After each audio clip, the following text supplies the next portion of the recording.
Assalamualaikum dan salam sejahtera. Saya harap semuanya sihat pada hari ini dan bersedia untuk teruskan pelajaran kita. Kita sekarang berada dalam topik perpuluhan. Kita akan sambung dengan darab perpuluhan. Okey, kita buat sedikit ulang kaji tentang tambah dan tolak perpuluhan yang kita telah belajar pada minggu lepas. Kalau tambah dan tolak perpuluhan, masih ingat tak macam mana kita nak susun soalan tu sebelum kita selesaikan? Okey, bagus. Kita kena susun titik perpuluhan tu dalam bentuk yang sebaris dahulu, barulah kita tambah ataupun tolak. Okey, darab perpuluhan buku teks muka surat 76. Ada dua syarat yang saya nak awak ingat untuk darab perpuluhan. Syarat yang pertama, tidak perlu susun titik perpuluhan dalam keadaan sebaris, hanya perlu susun ke kanan. Kalau tambah dan tolak perpuluhan, kita susun sebaris, baru kita tolak ataupun kita tambah. Tapi untuk darab, kamu tak perlu susun dalam keadaan sebaris. Kamu hanya perlu susun ke kanan. Macam mana susun ke kanan tu? Okey, susun ke kanan tu macam ni. Contohnya 23.7 darab 2. Di 23, kita tulis 23.7 darab 2 tu kita nak letak kat mana? 2 ni sebenarnya ialah 2 perpuluhan sifar kan? Tapi kita ingat kita tak perlu ambil berat tentang dia punya perpuluhan untuk darab. Kita tulis sahaja dia pada bahagian paling kanan.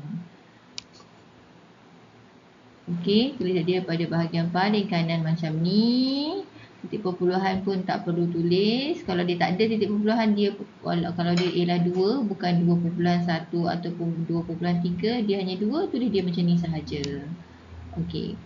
Seterusnya, syarat yang kedua, darab 10, 100 atau 1000, gerakkan titik perpuluhan, tak perlu selesaikan dalam bentuk lazim. Okey, ada soalan yang seperti 24.6 darab 100. Okey, contohnya soalan ni, kamu tak perlu darab dia macam bentuk lazim. Macam soalan satu, macam syarat yang pertama, tak perlu. Kamu hanya perlu gerakkan titik. Okey, macam mana syarat-syarat untuk gerakkan titik, saya tunjukkan sekarang. Syarat untuk gerakkan titik bagi darab, saya rangkumkan sekali dalam slide ni, ialah untuk bahagi juga. Saya gelarkan ini sebagai Bikidika. Kalau murid-murid saya, kalau saya sebut Bikidika, dah tahu apa maksud Bikidika.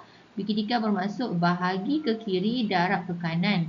Apa yang ke kiri dan apa yang ke kanan? Yang ke kiri dan ke kanan itu ialah titik perpuluhan. Okey, sekarang kita fokus pada darab, pada darab perpuluhan. Kalau darab perpuluhan ni, dika ni kan, dika bermaksud darab kanan. Darab ke kanan, titik perpuluhan itu akan digerakkan ke kanan untuk soalan darab. Contohnya 23.15 darab 10. Kita tak perlu tulis dalam bentuk lazim. Kamu hanya perlu gerakkan titik perpuluhan ni. Ini titik perpuluhannya. Kalau darab 10, kita gerakkan satu gerakan. Gerakkan satu tempat titik perpuluhan. Dia akan menjadi 231.5.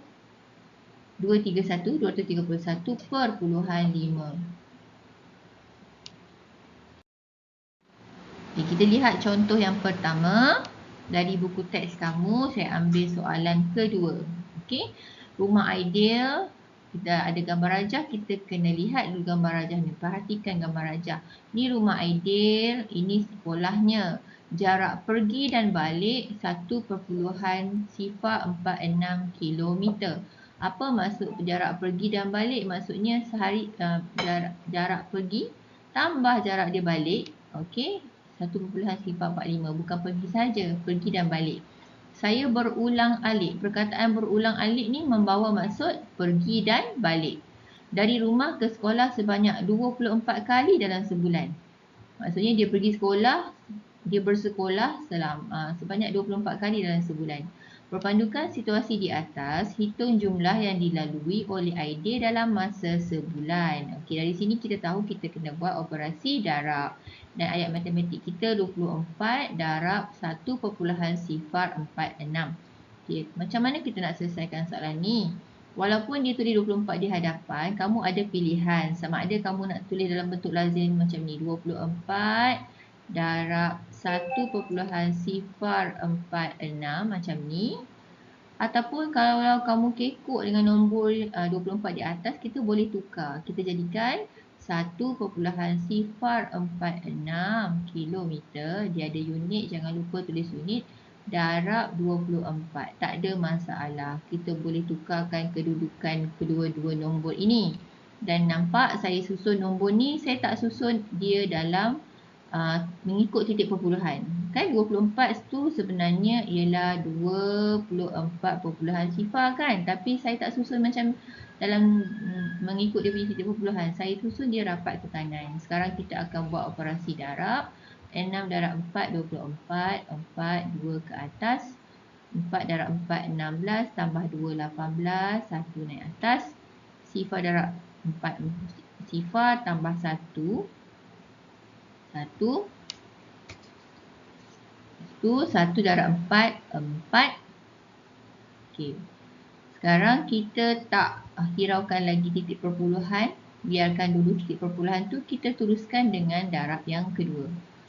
Saya padam dulu nombor 1 dan 2. Kita teruskan dengan darab dengan 2. Okey. 6 darab 2 berapa? 12. 12 kita tulis kat sini ya. Ingat, jangan tulis apa-apa nombor pada barisan kedua. Barisan pertama, tempat yang pertama ni, barisan kedua, tempat yang pertama ni kita tak boleh tulis apa-apa nombor. Okey, kita ikut 2 ni kat sini, jadi kita kena tulis nombor yang kedua tu dekat bawah aja. 6 darab 2, 12, 2 kat sini, 1 di atas 4. 4 darab 2, 8, tambah 1, 9. Sifar darab 2, sifar. 1 darab 2, 2. Okey, sekarang baru kita tambah. 4 tambah sifar, 4. 8 tambah 2, 10. 1 ke atas, 9 tambah 1, 10. Tambah lagi 1, 11. 4 tambah 1, 5, 2. Okey, sekarang kita nak tentukan titik perpuluhan. Okey, kat mana kita nak letak titik perpuluhan itu? Saya boleh je cakap kat awak, oh, kamu tengok 1 terus tulis macam ni. 1 kat sini kan, sebelah 1 terus tulis di bawah. Tapi ini tak betul, ini salah. Okey, kita kena faham konsep ini ya. Masa kita nak menentukan titik perpuluhan, kamu kena tengok bagi nombor yang pertama ni 1.046, ada berapa nombor di selepas titik perpuluhan? Ada 3 nombor. Jadi kita panggil dia sebagai 3 TP. Apa maksud TP ni? Tempat perpuluhan. TP bermaksud tempat perpuluhan. 24. 24 ada berapa TP? Tak ada kan? Tak ada nombor selepas titik perpuluhan, ianya 3 TP. Sifar TP. 3 tambah 1. 3 tambah sifar, minta maaf, sama dengan 3. Maka kita kena gerakkan titik perpuluhan tu sampai tempat yang ketiga. Tempat yang pertama, tempat yang kedua, tempat yang ketiga. Okey. Jadi jawapan kita ialah 25.1 sifar 4. Ini adalah cara yang betul untuk menentukan kat mana kamu nak letak titik perpuluhan.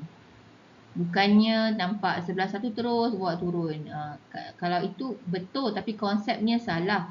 Sebab nanti bila kamu naik ke darjah 6, kamu akan bukan darab dengan nombor bulat. Kamu akan mendarab dengan nombor yang melibatkan titik perpuluhan dan kamu memerlukan konsep ini. Okay, kita akan lihat contoh yang kedua, darab 1000. Sifar 1000 ni ada 3 sifar. Hitung 1000 darab 6.046.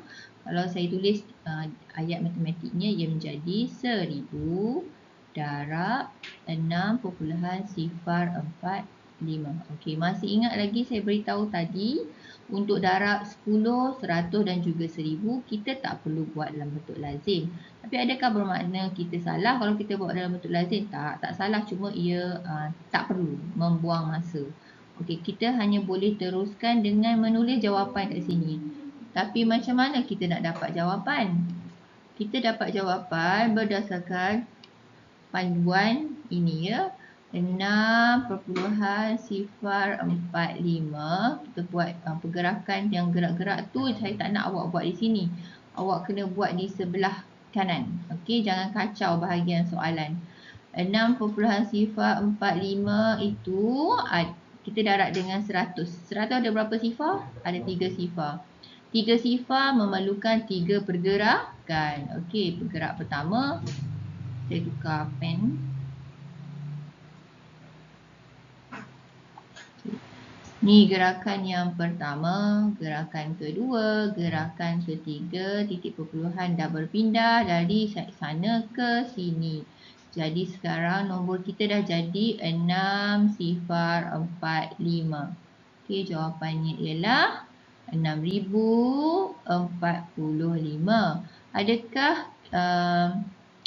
ini dikira sebab kalau nak beri markah, kat mana markah dia? Okey, ini tak ada markah awak. Ni tak ada markah. Bahagian yang kita buat lompatan-lompatan ni tak ada markah, tapi ia membantu kita untuk mendapat markah di sini. Markahnya ni kat sini. Pada bahagian yang ada ayat matematik, ini ialah markah. Tapi kenapa kita masih buat yang lompat-lompat ni? Ini ialah bantuan. Okey? Boleh faham? Baiklah, kita lihat contoh yang terakhir. Contoh ketiga ni saya ambil dari buku teks kamu, soalan nombor 5. Okey. M darab 9.873 sama dengan 987.3. Macam mana kita nak mencari nilai M ni? Okey, kita boleh buat, kita fikir macam ni ya. Katalah M tu, sebab nombor sebelah kiri dan kanan adalah sama. Cuma yang berbezanya hanyalah titik perpuluhan. Jadi bermaksud sama ada darab 10, darab 100 ataupun darab 1000. Okey, kita andaikan. Kalaulah M tu ialah 1. Kalau M ialah 1, 1 darab 9.873 masih dapat 9.873. Kalaulah M tu ialah 10 darab 9.873, dia akan jadi bagus. Dia akan jadi 98.873 kan? Sebab 9.873 darab 10 gerak titik sekali. Titik perpuluhan berada di tempat yang baru, iaitu kat sini. Iaitu sini. Okey, jadi sebab itulah jawapan. Ini jawapannya.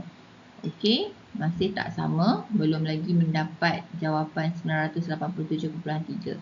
Okey, kalaulah M ini ialah 100 darab dengan 9.873, apa akan jadi? Okey, 9.873 darab 100, gerak titik perpuluhan berapa kali? 2 kali sebab 2 sifar. 1, 2, nombor titik perpuluhan sekarang berada di sini. Okey, jadi nombor kita sekarang ialah 987.3. Jadi jawapan kita sekarang apa? Okey, kita dah dapat jawapan. Nilai M sebenarnya ialah 100. Itu sahaja pelajaran untuk darab perpuluhan. Kalau kamu ada masalah, sila PM saya. Beritahu saya apa yang kamu tak faham dan kamu akan teruskan selepas ini dengan slide bahagi perpuluhan.